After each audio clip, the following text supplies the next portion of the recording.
ते आमचे राष्ट्रीय नेते आहेत आणि ते राष्ट्रीय नेत्यांनी आज काल जो काँग्रेसबद्दल बोलला होता त्याच्यावर त्यांना रिअलायझेशन होत आहे की तो चुकीचा होता आणि आज त्यांनी सांगितलं की नाही, काँग्रेस पक्षाची पण ताकद आहे, काँग्रेस पक्ष शून्य नाही आहे. सत्य असं आहे की काँग्रेस किंवा राष्ट्रवादी काँग्रेस किंवा शिवसेना सगळे तिघही पक्ष एक कमजोर स्थितीत आहेत. यानी तिघही पक्ष जब एक बरोबर बसणार ना तो एक मोठी ताकद बनू शकतात. आणि मोठी ताकद म्हणजे जो गठबंधन असतो ना, युती गठबंधन म्हणजे एक साझा चुल्हा असतो. बरोबर बसून तुम्ही एकमेकांना सहकार करा, एकमेकांबरोबर बसून जो सीट जो जागा वाटपचं काम आहे तो एक निश्चित ठरवा आणि त्यानंतर जो उमेदवारीचा विषय आहे ना त्याच्यावर पण चर्चा झाली पाहिजे. कारण असं आहे की माझ्या विभागात शिवसेनेने एका व्यक्तीला असा उचकवला आहे की तुम्ही उमेदवार, तो बिचारा फिरत आहे मतदारसंघात, त्याच्यावर ईडीचा केस आहे. त्याने खिचडी स्कॅम मध्ये 1,60,00,000 रुपयाची रिश्वत बाय चेक घेतलेला आहे. त्यांची इन्व्हेस्टिगेशन ईओडब्ल्यू करत आहे मुंबई पोलीसची आणि संपूर्ण फाईल ईडी कडे आहे. ईडी कडे तपास चालू आहे. कधी त्यांना उचलून तर जेलमध्ये टाकणार कोणाला माहित नाही. तो का तुम्ही जेलमध्ये तुम्ही उमेदवारी देणार? हा बाळासाहेब ठाकरे यांची पार्टी आहे, आम्ही त्यांचे शिष्य आहोत. त्यांची पक्षाची अशी लाचारी की जेलमध्ये राहणारे लोक नेतागिरी आणि उमेदवारी करणार, हा आमचा विरोध आहे. तुम्ही काँग्रेस बरोबर राष्ट्रवादी बरोबर बंद कमरामध्ये बसा, खोलीमध्ये बसा आणि कोणाला कुठल्या सीट चांगली आहे, कुठे चांगला उमेदवार आहे, मेरिटवर आधारित उमेदवार आहे, असे उमेदवाराबद्दल तिघही पार्टीमध्ये एक सहमती पण झाली पाहिजे. तरीही आम्ही बीजेपीला पाडू शकतो. भाजप एक मोठा पक्ष आहे, ते एक त्यांच्याकडे जो मशिनरी आहे तो वेल ऑइल्ड मशिनरी आहे. आमच्यासारखे आपसात जो लढणारे आणि झगडणारे लोक आहेत ना, त्यांना कधी पडणार, त्यांना कधी ते खाली पडणार तो आम्हाला तुम्हाला माहित पण नाही आहे. यासाठी माझी अशी विनंती आहे की दररोज प्रमाणे आता प्रेस कॉन्फरन्स घेण्याचा जो एक ट्रॅडिशन आहे तो आता थांबवायला पाहिजे. आणि जर तुम्हाला प्रेस कॉन्फरन्स घ्यायची एवढी ललक आहे तर तुम्ही भाजपा विरोधात घ्या आणि बोला, पण काँग्रेसला आता नसीहत देऊ नका. काँग्रेस नेत्यांबरोबर बसून चर्चा करा. माझी पुन्हा एकदा मागणी आहे की जो महाराष्ट्राचे आमचे नेते आहेत त्या नेत्याला तुम्ही गल्ली आणि मोहल्ल्याचा नेता सांगता. तुमची समजदारी ची एक लिमिटेशन आहे, मर्यादा आहे, पण तोच नेत्यांबरोबर तुम्हाला बसून चर्चा करायला पाहिजे. कारण तोच उभे राहणार इकडे निवडणुकीमध्ये आणि तोच नेता तुमच्या बरोबर जाहीर सभा घेणार, प्रचार करणार. अशी परिस्थितीत महाराष्ट्राच्या काँग्रेस नेत्यांचा अपमान करू नका आणि पुढे असा व्हायला नाही पाहिजे, ही माझी विनंती आहे.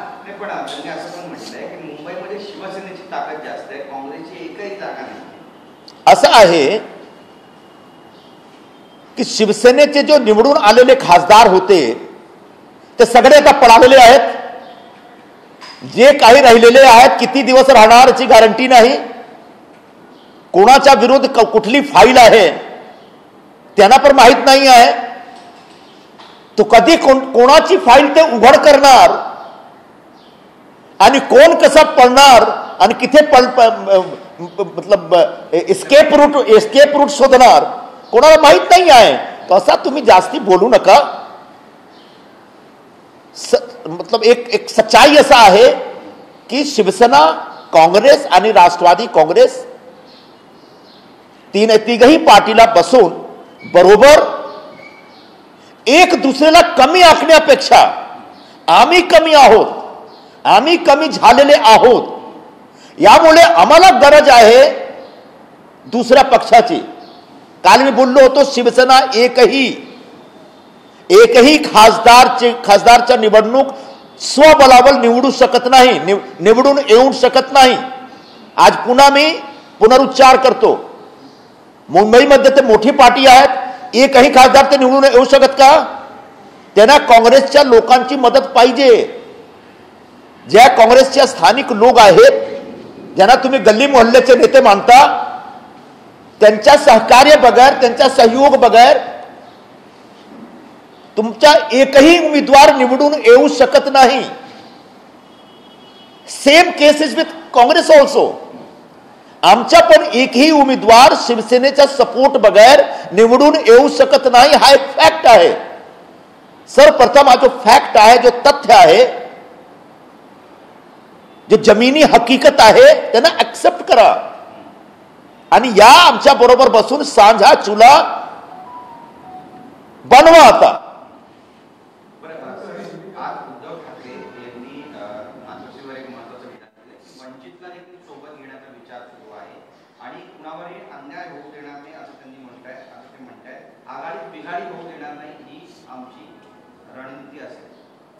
वंचितवर आमची कुठल्या प्रकारची आक्षेप नाही आहे. प्रकाश आंबेडकर साहेब जर त्यांच्या मनात MVA मध्ये यायची इच्छा आहे, त्यांच्या खूप खूप स्वागत आहे. पण त्यांनी जी मोठी अटी आणि शर्त ठेवलेली आहे, तो एक रॉंग फिलर आहे.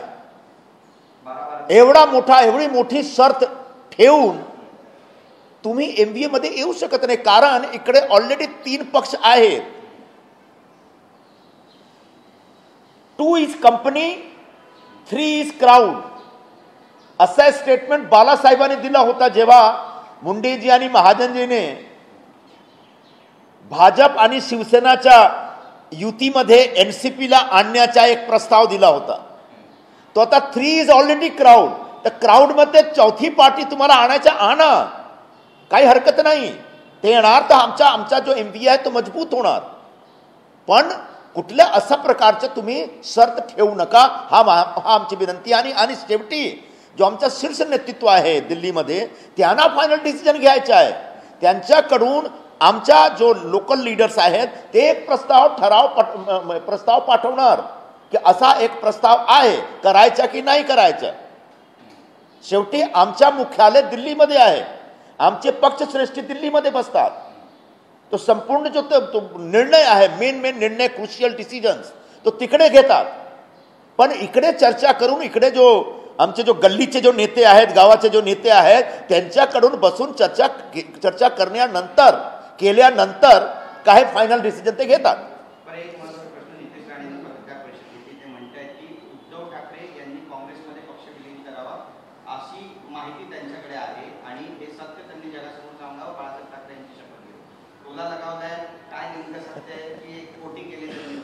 असा प्रकारचा जो वक्तव्य असतो ना, त्याच्यावर काही नाही बोलणं बरं आहे. काय उपयोग नाही. हा,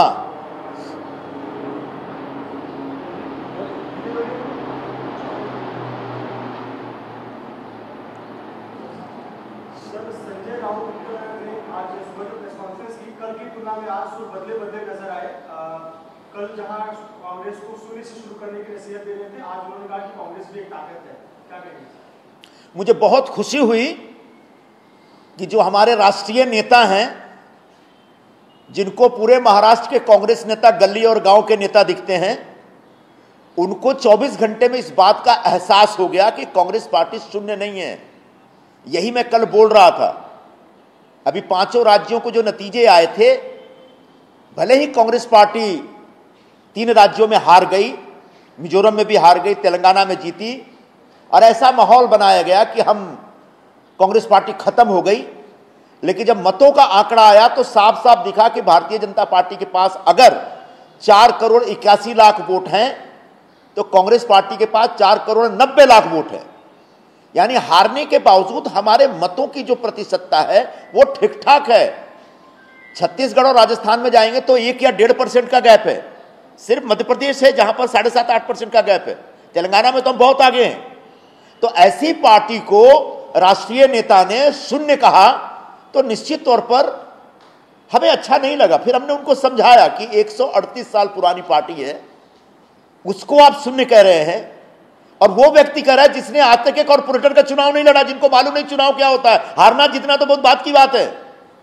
तो अच्छा हुआ 24 घंटे में एहसास हो गया। मुझे लगता है उनको इस बात का भी एहसास हो जाना चाहिए, जिनको गांव और गली के नेता कहते हैं, उन्होंने महाराष्ट्र का नेतृत्व वर्षों तक किया है, बतौर प्रधानमंत्री, बतौर मुख्यमंत्री किया है, बतौर केंद्रीय मंत्री किया, बतौर मंत्री किया, आमदार रहे, खासदार रहे, विधायक रहे, सांसद रहे, पता नहीं कितने चुनाव लड़े हैं, जीते हैं, हारे हैं। आप जैसे लोगों के पास कोई ऐसा एक्सपीरियंस नहीं है, तो कृपया करके अपने सहयोगी दल के नेताओं का अपमान करने की आदत बंद करिए।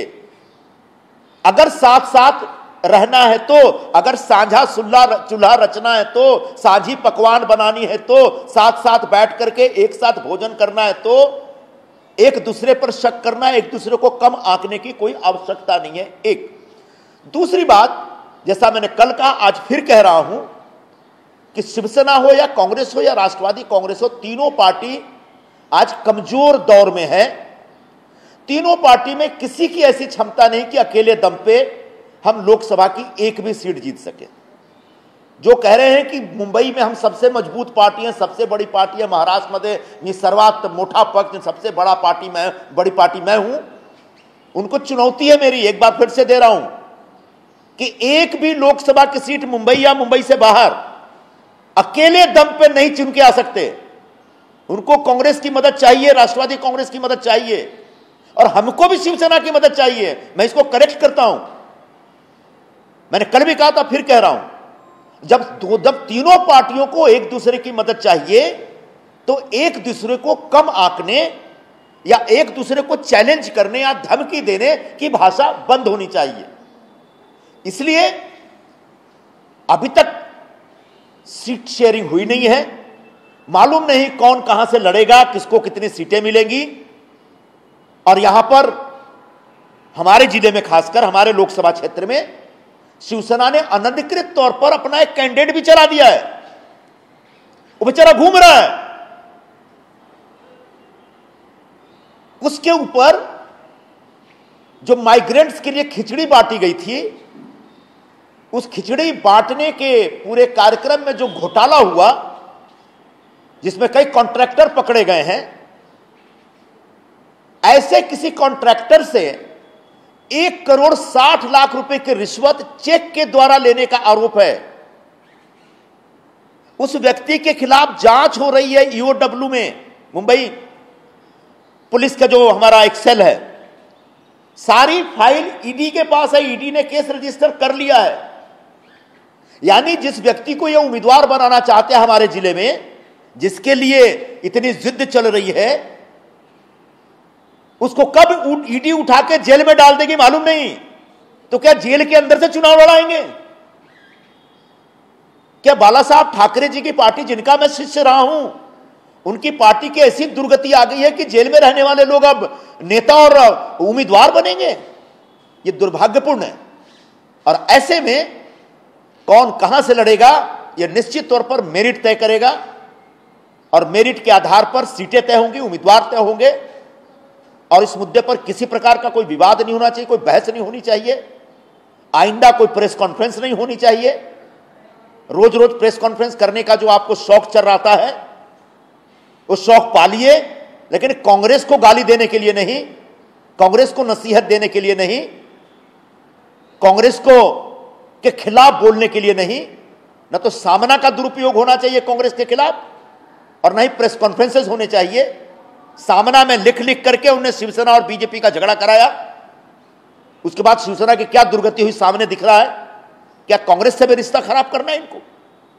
इसलिए मैं निवेदन करूंगा, तीनों पार्टी के लोग, तीनों पार्टी के नेता, बड़े नेता एक साथ बैठे और स्टेट लेवल के नेता भी एक साथ बैठे, क्योंकि आखिर में जो स्टेट लेवल के नेता हैं, राज्यों के जो नेता हैं, उन्हीं को चुनाव लड़ना है, उन्हीं को साथ में आपके संयुक्त सभाएं लेनी है, जाहिर सभा लेनी है, उन्हीं के साथ प्रचार की पूरी यंत्रणा बनानी है, प्रचार की योजना बनानी है।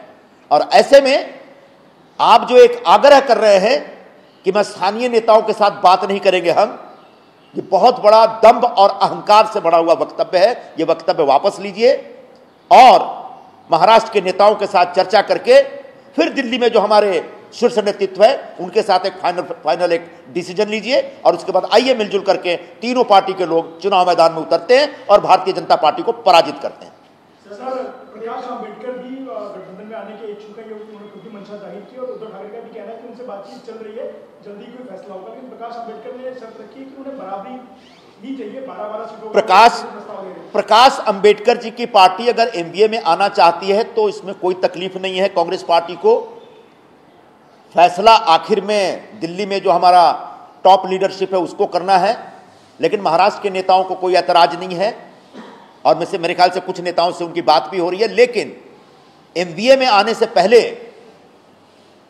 वो जो बड़ी शर्त रख रहे हैं हिमालय के साइज की शर्त, उस शर्त नहीं रखनी चाहिए, क्योंकि पहले से हमारी 3 पार्टियां एमबीए में, तीनों के बीच सीटों की शेयरिंग को लेकर के एक कॉम्प्लिकेशन बना हुआ है और आगे और भी बन सकता है। ऐसे में आप एक बड़ी शर्त लेकर आएंगे, इसका मतलब कहीं ना कहीं आप शायद एमबीए में नहीं आना चाहते हैं, और एमबीए में आना चाहते हो बिना शर्त आइए और आपके लिए जो एक पोषक अच्छी सीट होगी, ऐसी सीटें आपके लिए निश्चित तौर पर कांग्रेस पार्टी छोड़ेगी और हम चारों लोग मिलकर के एक बढ़िया से चुनाव लड़ेंगे।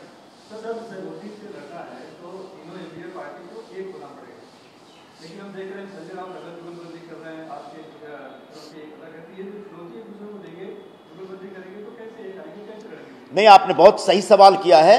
एक दूसरे को चुनौती देने से कभी भी हम मिलकर चुनाव नहीं लड़ सकते।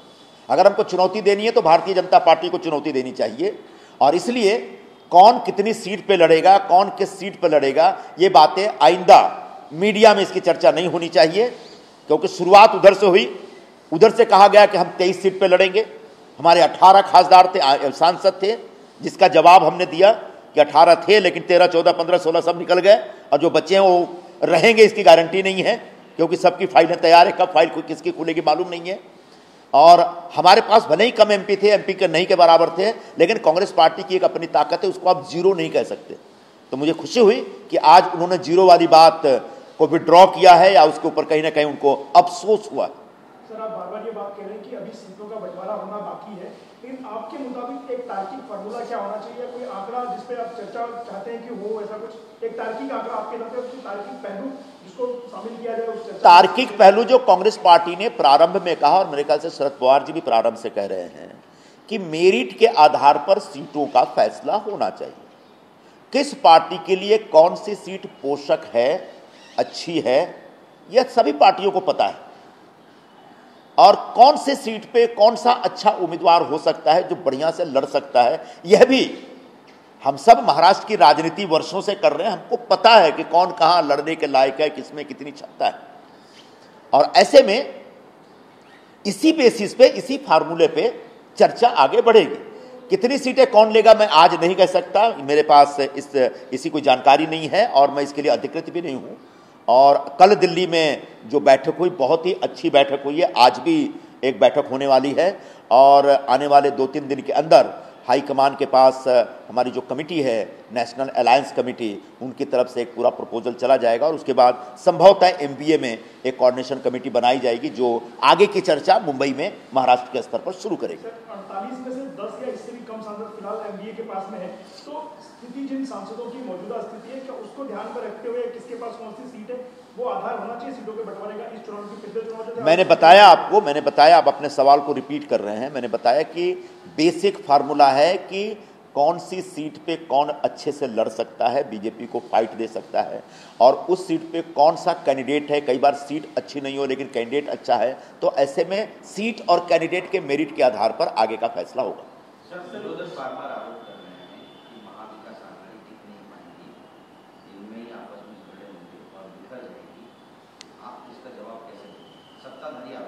हम सबका संकल्प है, कांग्रेस पार्टी का संकल्प है कि इंडिया गठबंधन मजबूत होना चाहिए, और इसलिए आपने देखा होगा कि 5 राज्यों के नतीजे आए और उसके तत्काल बाद हमने मीटिंग बुलाई थी। फिर कई हमारे सहयोगियों ने बोला कि आज वो मीटिंग में नहीं आ सकते। फिर 19 तारीख को मीटिंग हुई जिसमें सभी साथियों को बुलाया गया। जब सभी साथियों को बुलाया गया और वहां पर डिटेल में डिस्कशन हो रहा है, तब वहां से निकल के बाहर मीडिया में जाके कोई बात किसी को नहीं करनी चाहिए, ऐसा हमारा आग्रह है सबसे। सर, एक बैठक हुई जो एनसीपी के जितेंद्र आव्हाड, जयंत पाटिल, उद्धव ठाकरे और संजय राउत, उन्होंने बैठक की और आपस में ही कहा कि आज जो कॉन्फ्रेंस में कहा कि हमारी सीट को लेकर सकारात्मक बात हुई। इस पूरे पिक्चर में कांग्रेस तो है ही नहीं, तो ये तो बड़ा विषय है। देखो, कांग्रेस के बगैर एमबीए है ही नहीं, है क्या? कांग्रेस को अगर एमबीए से निकाल देंगे तो न तो एमबी बचेगा न बीए बचेगा, बचेगा क्या? तो इस तरह के गिमिक का कोई मतलब नहीं है। तीनों पार्टियों के समझदार नेता महाराष्ट्र में हैं और बहुत अच्छे ढंग से एक दूसरे के साथ कोऑर्डिनेट करके काम करने वाले लोग हैं। ऐसे लोगों के साथ, ऐसे नेताओं के साथ बैठिए और बिना वजह इस तरह का इम्प्रैक्टिकल अप्रोच मत रखिए कि हमसे दिल्ली कहीं नेताओं के साथ बात करेंगे। ये सारी बातें नहीं होनी चाहिए। आने वाले दिनों में कांग्रेस के साथ बाकी जो हमारे दोनों दल के लोग हैं वो बैठेंगे और चर्चा करके एक फैसला करेंगे। पण सर, मुंबईमध्ये टेकन फॉर ग्रँटेड घेतलं जातंय का काँग्रेसला? कारण ज्या पद्धतीने बैठका होतात मातोश्रीवर, जयंत पाटलांनी, काँग्रेसला कोणी टेकन फॉर ग्रांटेड घेऊ शकत नाही। काँग्रेसची पण स्वतःची ताकद आहे। काँग्रेसचे उम्मीदवार पडले, समझा एक एग्जाम्पल दे रहा हूं, आपने एक बात छेड़ दी है। उत्तर पश्चिम जिला, पिछली बार मैं यहां से चुनाव लड़ा, मुझे 3 लाख वोट में 3,09,000 10,000 वोट मिले थे। वो कांग्रेस का वोट था। शिवसेना जीती, उनको 5 लाख वोट मिले थे। तो क्या सारा का सारा शिवसेना का वोट है? वो उसमें बीजेपी का 2.5-3 लाख वोट है। मतलब आपके 2.5-3 लाख में है, 2.5-3 लाख से जीत पाएंगे क्या?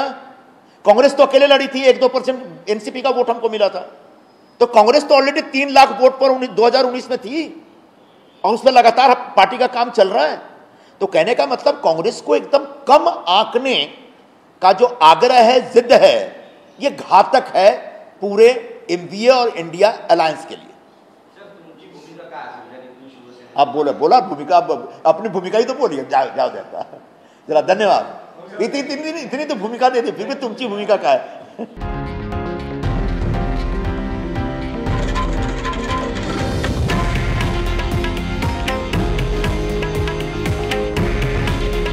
हे आहे देशातील नंबर 1 न्यूज नेटवर्क आणि आपण पाहत आहात TV9 मराठी। काळजी तुमची, हित महाराष्ट्राचं।